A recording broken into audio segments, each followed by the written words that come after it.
ये कहानी रामपुर गांव की है, जहां त्योहारों का जश्न बड़े ही धूमधाम से मनाया जाता था। इसी गांव में एक ऐसा भी घर था, जहां त्योहारों की खिलखिलाहट नाम मात्र ही सुनाई देती थी। ये कहानी उसी घर की है। एक बार की बात है, जब दिवाली का समय काफी नजदीक था। बहू, ओ बहू, रमेश अभी तक खेत से आया नहीं क्या? नहीं पिताजी, वो अभी तक खेत से नहीं लौटे हैं। ये लड़का भी ना मेरी बात बिल्कुल नहीं सुनता। अरे कितनी बार कहता हूं कि समय से घर आ जाया करो, लेकिन नहीं, पूरा दिन खाली मजदूरी में निकाल देता है। अपनी तो जरा भी परवाह ही नहीं करता। अभी रमेश के पिता रमेश को याद कर ही रहे थे कि तभी रमेश वहां आ जाता है।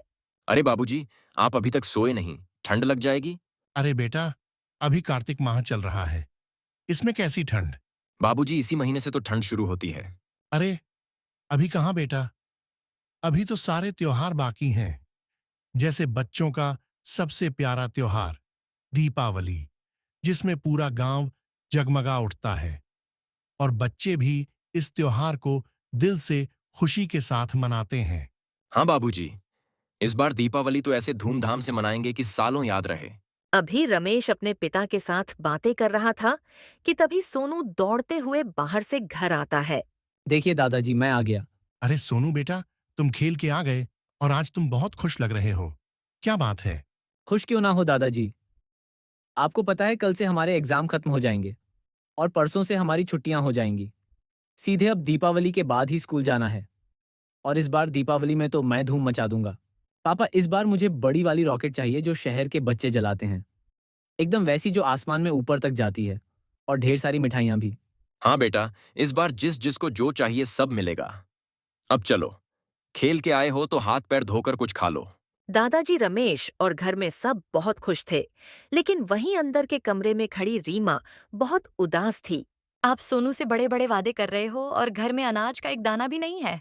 रीमा, थोड़ा धीरे बोलो, कहीं बाबूजी और सोनू सुन ना लें। सुनते हैं तो सुन लेने दो जी। उन्हें भी तो पता चले कि आप कितना झूठ बोलते हो। तुम बेकार परेशान हो रही हो रीमा। मेरी फसल कटने के लिए पूरी तरह तैयार है। बस कल फसल काटूंगा और दूसरे दिन पैसे आ जाएंगे। और कल के दिन का क्या? सब पानी पीकर रहेंगे क्या? अरे तुम इतना परेशान क्यों हो रही हो? कल लाला की दुकान से ले आना। नहीं, वो नहीं देंगे। उनके पास पहले से ही 2000 बाकी है। और उस चक्कर में अगर उन्होंने सबके सामने खरी-खरी सुना दी तो? बोल देना फसल के पैसे कल मिलेंगे तो कल सारे पैसे दे दूंगी। ठीक है ना? तो याद से कल सुबह जाकर ले आना राशन। अगली सुबह रीमा राशन लेने के लिए लाला की दुकान पर जाती है।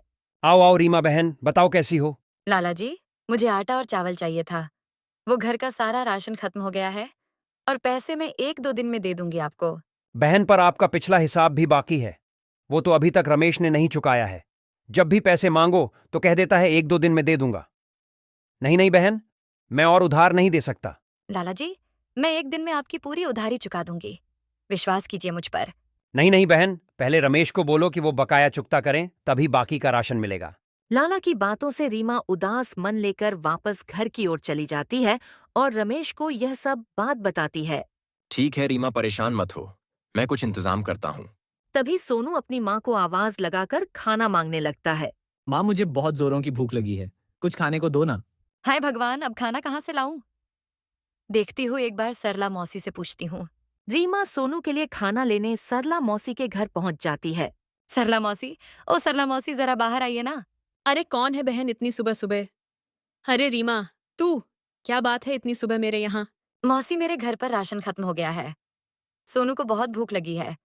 कुछ खाने को मिल जाएगा क्या? ठीक है, मैं लाती हूँ। लेकिन अभी कुछ दिन पहले ही तो तुमने मुझसे 1000 उधार लिए थे। इतनी गरीबी कैसे आ गई?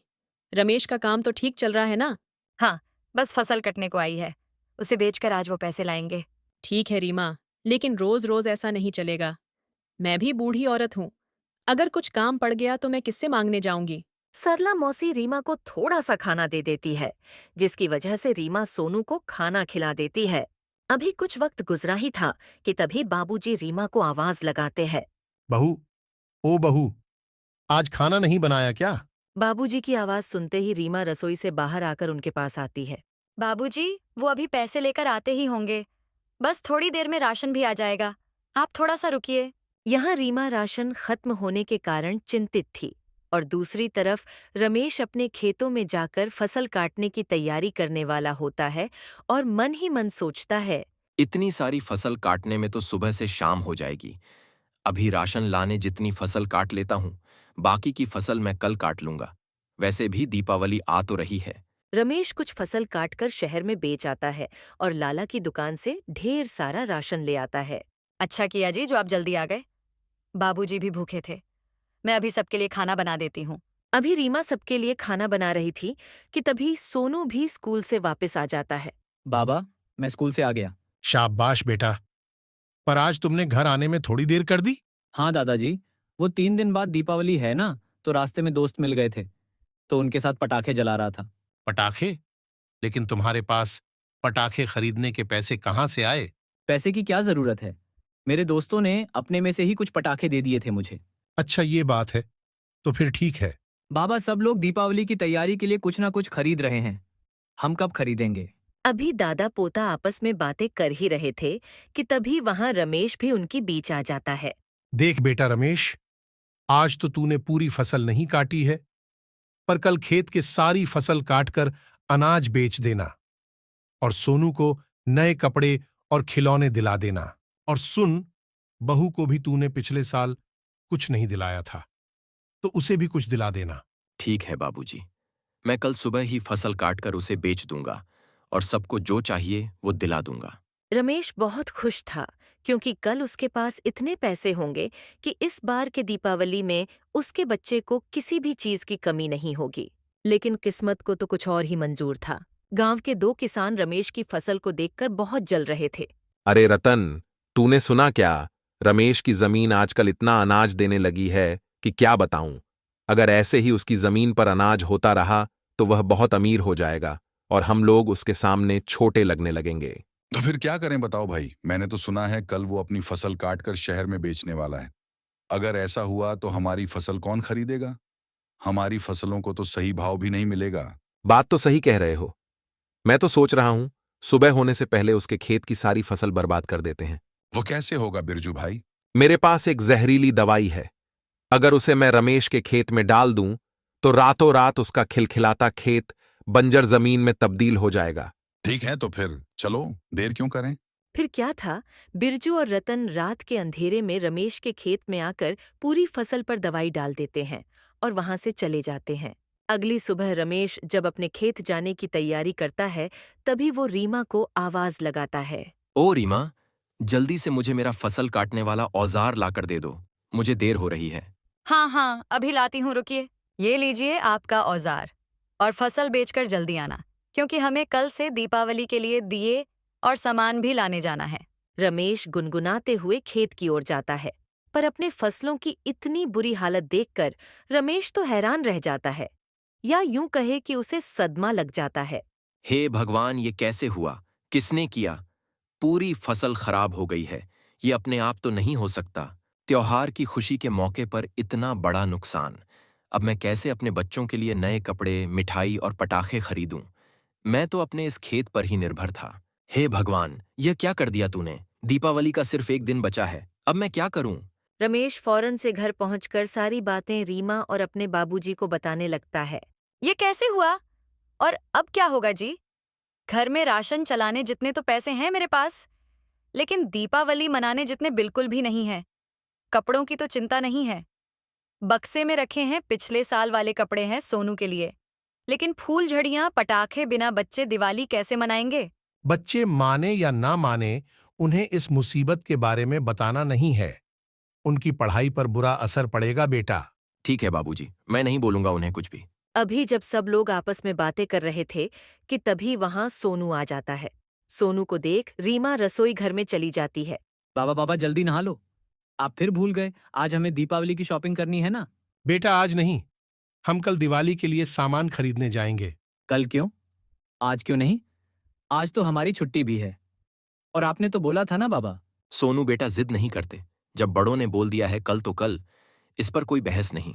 लेकिन पापा, माँ ने भी कहा था हम आज जाएंगे। सोनू, मैंने कहा ना, नहीं तो नहीं। रमेश की ये बात सुन सोनू रोते रोते अपने कमरे में चले जाता है। रीमा भी अपने आंसू छुपाए रसोई में अपने काम में लगी रहती है। रमेश के पिताजी सोच में पड़ जाते हैं और रमेश जो एक दिन पहले काफी खुश था अब चुपचाप जाकर अपने खेत में बैठ जाता है। सुबह से शाम हो जाती है। रमेश अपने खेत पर ही बैठा रहता है। तभी वहां बिरजू और रतन आते हैं।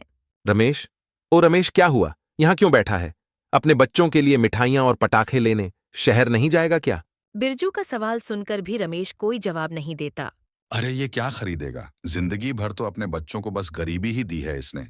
चलो छोड़ो हमारे बच्चों के लिए, हम तो कुछ करें। इससे तो अपने परिवार के लिए कुछ नहीं होगा। रमेश को ताना मारकर बिरजू और रतन वहां से चले जाते हैं। आखिरकार दीपावली का दिन आ ही चुका था। माँ पापा कहाँ गए हैं? सुबह से दिखाई नहीं दे रहे। हमें पटाखे लेने जाना है ना। बेटा, पापा कुछ काम से बाहर गए हैं, बस अभी आते ही होंगे। माँ, आज तो दिवाली है ना। आज भी उन्हें अपना काम प्यारा है। क्या मेरी खुशी की इस घर में किसी को परवाह नहीं? इन सब बातों को रमेश नहीं सह सकता था। इसलिए रमेश अकेला पहाड़ों पर बैठा सोच रहा था कि पैसे कहाँ से लाए। तभी अचानक वहां एक हाथी आता है और उस हाथी के साथ एक छोटी सी बच्ची रहती है। वो बच्ची रमेश से पूछती है, रमेश, तुम यहाँ इतने उदास क्यों बैठे हो? इतनी छोटी सी बच्ची के मुंह से अपना नाम सुनकर रमेश चौंक जाता है। तुम इतनी छोटी हो और मुझे मेरे नाम से पुकार रही हो। हाँ रमेश, मैं हर उस इंसान को उसके नाम से बुलाती हूँ, चाहे वो बड़ा बुजुर्ग रहे या फिर कोई बच्चा। नहीं बेटा, किसी भी बड़े व्यक्ति से बात करते समय तुम्हें उन्हें आप कहना चाहिए। अच्छा वो सब छोड़ो, ये बताओ तुम यहाँ उदास क्यों बैठे हो? बेटा, तुम क्या करोगी जानकर? तुम बहुत परेशान लग रहे हो, इसीलिए तुम्हारी मदद करूंगी। तुम इतनी सी बच्ची मेरी मदद करोगी? जानती हो मेरे ऊपर कितना बड़ा बोझ है, और फिर तुमने तो खुद फटे पुराने कपड़े पहन रखे हैं। तुम मेरी क्या मदद कर पाओगी? तुम बताओ तो, मेरे बस का होगा तो जरूर करूंगी। रमेश अपने खेत के बारे में, अपने बच्चे के बारे में और अपने परिवार के बारे में सारी बातें बताता है। बस इतनी सी बात? ये बात तुम्हें इतनी सी बात लग रही है? अभी घर जाऊंगा तो बच्चों को मिठाइयाँ, कपड़े, खिलौने, पटाखे लेकर आने होंगे। कहाँ से लाऊंगा? बोलो, क्या तुम दे सकती हो मुझे इन सब के लिए पैसे? हाँ, मैं दूंगी तुम्हें पैसे। बेटा, मजाक मत करो और जाओ अपना काम करो। वैसे ही मैं बहुत दुखी हूँ। मेरा मतलब है सीधे तुम्हें नहीं दे सकती, लेकिन रास्ता बता सकती हूँ जिससे तुम्हारी जरूरतें पूरी हो सके। बच्ची की बातें सुनकर रमेश सोचने लगता है। सुन लेता हूँ बच्ची की बात। वैसे भी तो मैं खाली ही बैठा हूँ और तो कोई चारा भी नहीं है मेरे पास। क्या तुम्हें सामने वो जंगल दिख रहा है? अच्छा, वो जंगल जो पहाड़ों के बीच है। हाँ, वहां जाओगे तो तुम्हें एक कमल का फूल मिलेगा। उसे उठाना और उसके नीचे की जमीन की मिट्टी हटाना जब तक तुम्हें सोने से भरी एक मटकी ना मिल जाए। क्या कह रही हो बेटा? सोने से भरी मटकी? बेटा, एक काम करो, ये कहानी तुम बच्चों को सुनाओ। वो इस कहानी पर तुम्हारे लिए तालियां भी बजाएंगे। बात अभी खत्म नहीं हुई, अभी आगे और है। वहां से वो मटकी निकालना इतना आसान नहीं है। रहने दो, मैं घर जा रहा हूँ। शाम होने आई है, बच्चों को भी समझाना है। ठीक है, तुम्हें मेरी बात झूठी लग रही है तो कोई बात नहीं, तुम जा सकते हो। झूठ? एक एक शब्द तुम झूठ बोल रही हो। जंगल में भला सोना होता है क्या? वहां पेड़ पौधे, मिट्टी, जानवर, इनके अलावा फूटी कौड़ी नहीं होगी। रमेश उस बच्ची की बातों को आधे में ही काटकर घर की तरफ चल पड़ता है और मन ही मन बड़बड़ाने लगता है। जंगल में सोना, मटकी, कमल का फूल, कैसी अजीब सी बातें कर रही थी वो बच्ची। शायद भूख से पागल हो गई है। जैसे ही रमेश घर के दरवाजे पर पहुंचता है, देखता है सोनू अंदर बैठकर उसकी राह देख रहा है। बच्चे की आंखों में उम्मीद थी कि उनके बाबा हाथ में मिठाइयाँ और पटाखे ले आएंगे। रीमा भी रसोई के अंदर से सोनू को आवाज लगाती है। सोनू बेटा, यहाँ आ जाओ। देखो, मैंने आज तुम्हारे लिए खीर बनाई है। तुम्हें बहुत पसंद है ना? हाँ माँ, पर पहले पापा आ जाए पटाखे लेकर, फिर हम सब साथ बैठकर खाएंगे। पापा हर बार वादा करते हैं, इस बार तो पूरा करेंगे ना माँ? रमेश यह सब अपनी दहलीज से ही सुन रहा था। उसका दिल बैठ गया, आंखों में आंसू भर आए। उसने देखा रीमा भी मुस्कुराते हुए सोनू को संभाल रही है, लेकिन अंदर ही अंदर वो भी टूटी हुई थी। हे भगवान, अगर आज भी बच्चे का मन नहीं रख पाया तो उसका भरोसा मुझसे उठ जाएगा। वो उल्टे पांव मुड़ गया, घर में कदम भी नहीं रखा और फिर से पहाड़ की ओर चल पड़ा, जहां उसे वो रहस्यमय बच्ची मिली थी। रास्ते में चलते हुए उसका मन बेचैन होने लगा और तरह तरह की बातें सोचने लगा। क्या सचमुच जंगल में वो सब होगा, या बच्ची मेरा मजाक उड़ा रही थी? लेकिन सोनू की आंखों में वो उम्मीद, मैं उसे निराश नहीं कर सकता, चाहे यह सब झूठ ही क्यों ना हो। मुझे कोशिश करनी होगी। सूरज अब धीरे धीरे डूब रहा था। आकाश लालिमा से भर चुका था। रमेश तेज कदमों से पहाड़ चढ़ता गया। जैसे ही वह ऊपर पहुंचा, उसे वहीं हाथी और वहीं बच्ची खड़ी दिखी। उसे देखते ही बच्ची मुस्कुराते हुए बोली, आ ही गए तुम। मैं जानती थी तुम जरूर लौटोगे, तुम्हें कैसे पता चला कि मैं वापस आऊंगा? क्योंकि तुम सच्चे दिल से अपने परिवार से प्यार करते हो, और जो अपने परिवार से प्यार करता है वो कभी हार नहीं मानता। तुम्हारे परिवार का विश्वास तुम्हें यहाँ तक खींच लाया है ना। रमेश को कुछ समझ नहीं आ रहा था, लेकिन इस बार उसने बच्ची की बात ध्यान से सुनने का फैसला किया। रमेश, तुम थोड़ा यकीन रखो मुझ पर। मेरी बात ध्यान से सुनो। जैसे ही तुम उस मटकी को वहां से निकालोगे, तुम्हारा रास्ता रोकने के लिए हाथी होगा, लेकिन अगर तुम उसे लड्डू दे दोगे तो वो तुम्हें कुछ नहीं करेगा। इसलिए अपने साथ ये लड्डू लेते जाओ। ठीक है, तो मैं चलता हूं। अब जो होगा देखा जाएगा। लेकिन मेरी एक बात समझ में नहीं आई। तुम भी तो गरीब हो। तुम्हारे कपड़े देखो, कितने पुराने हैं, जगह जगह से फटे हुए। तो क्या तुम्हें धन की जरूरत नहीं है? वो धन मुझे ही क्यों बता रही हो? अगर वो धन तुम ले लोगी तो पूरी जिंदगी रानी की तरह रहोगी। फिर मेरी मदद क्यों कर रही हो? नहीं रमेश, वो धन मैं नहीं ले सकती। मेरा काम लोगों की मदद करना है। ठीक है, वैसे भी अभी मुझे पैसों की बहुत जरूरत है, तो फिर मैं चलता हूं। रमेश उस जंगल की ओर निकल पड़ता है जहां जोर जोर से जानवरों की आवाज आ रही थी। शेर की दहाड़ से पूरा जंगल कांप रहा था। ये सब देख रमेश सोचने लगता है, मैं कहीं कोई गलत जगह तो नहीं आ गया? वो बच्ची सही तो कह रही थी ना? कुछ भी हो, पर अब इस जंगल में मुझे बहुत डर लग रहा है। तो क्या मैं आगे जाने का सोचूं? यहाँ रमेश उस जंगल में सोने की मटकी के तलाश में था, और वहां सोनू का मित्र उससे मिलने घर पहुंच जाता है। अरे सोनू, तुम अभी तक तैयार नहीं हुए। शाम होने को आई है। आज दीपावली है। ये भी भूल गए क्या? नहीं भाई, मुझे याद है। बस थोड़ी देर में पापा आ जाएंगे, तब पहनूंगा मैं नए कपड़े। माँ, अभी तक पापा नहीं आए। देखो, सब लोग नए कपड़े पहनने शुरू भी कर दिए। हाँ बेटा, पापा आते ही होंगे। हाँ बेटा, रमेश आता ही होगा। कहीं किसी काम में फंस गया होगा बेचारा। इधर सोनू अपने पापा का इंतजार कर रहा था। उधर रमेश के आसपास जंगली हाथी दिखने शुरू हो जाते हैं, लेकिन तभी उसने देखा एक कमल का फूल दीप की तरह जगमगा रहा था। जब तक कि हाथी रमेश पर हमला करते, रमेश कमल के फूल को उखाड़कर जमीन खोद देता है। अब उसे साफ साफ एक प्रकाश धरती से बाहर आता हुआ दिखा। रमेश गड्ढे में झांक कर देखता है तो सच में सोने से भरी मटकी उसे दिखाई देती है। जैसे ही रमेश मटकी हाथ में लेता है, सारे हाथियों में से एक हाथी उसके सामने आ जाता है। हाथी को सामने देख रमेश तुरंत उसे वो लड्डू देता है जो उसे उस बच्ची ने दिया था। लड्डू मिलते ही हाथी वह से हट जाता है और रमेश भी मटकी लेकर घर की ओर चल पड़ता है। रमेश जैसे ही घर पहुंचा, उस पर प्रश्नों की बरसात होने लगती है। आप कहाँ थे जी इतनी देर? सोनू अपने कमरे में है, आपकी राह देख रहा है और आपसे गुस्सा भी है। फिक्र मत करो रीमा, अब उसका गुस्सा बिल्कुल ठंडा हो जाएगा। रमेश ने सोने से भरी मटकी रीमा के सामने रख दी। रीमा सोने से भरी मटकी को देखकर हैरान हो जाती है। अरे बाप रे बाप, इतना सारा सोना, इतना सारा सोना किसका है जी? रीमा के इस सवाल के बदले रमेश रीमा को पहाड़ पर घटी सारी बात बताता है। फिर दोनों सोनू के कमरे में जाते हैं। सोनू, मैंने कहा था ना, इस दीपावली को धूमधाम से मनाएंगे। चलो, तुम्हें क्या खरीदना है बाजार से लेकर आते हैं। रमेश अपने बच्चे को, अपनी पत्नी रीमा को, अपने बुजुर्ग पिता को हर वो चीज दिलाता है जो उस गांव के धनी लोगों के पास थी। पूरा परिवार शानदार दिवाली मनाता है। सोनू को उसके मनपसंद खिलौने, पटाखे, कपड़े भी मिलते हैं। तभी रमेश के पिता रमेश से पूछते हैं। रमेश, इतना सारा सोना कहाँ से लाए तुम? रमेश अपने पिता को सारी बातें बता देता है कि किस तरह उसे एक अनजान बच्ची ने सोने से भरी मटकी का पता बताया। अरे हाँ बाबूजी, मैं इस सोने की खुशी में तो मैं उस बच्ची को शुक्रिया कहना भी भूल गया, जिसकी वजह से हमारे घर में यह लक्ष्मी आई। बेटा, लेकिन तुम उस बच्ची का घर जानते हो क्या? नहीं बाबूजी, लेकिन वो मुझे मेरे खेत के सामने वाले पहाड़ पर मिली थी। ये क्या कह रहे हो रमेश? लेकिन बेटा, तुम्हारे खेत के सामने तो कोई पहाड़ नहीं है। कैसी बातें कर रहे हो बाबूजी? मैं कल वहां उसी पहाड़ी पर मिला था उससे। चलो, मैं उसे आपको दिखाता हूं। रमेश अपने बाबूजी को अपने खेत के पास वाली पहाड़ी को दिखाने के लिए ले जाता है, लेकिन वहां पहुंचकर वो हैरान हो जाता है। अरे ये क्या? यहाँ तो कोई पहाड़ नहीं है।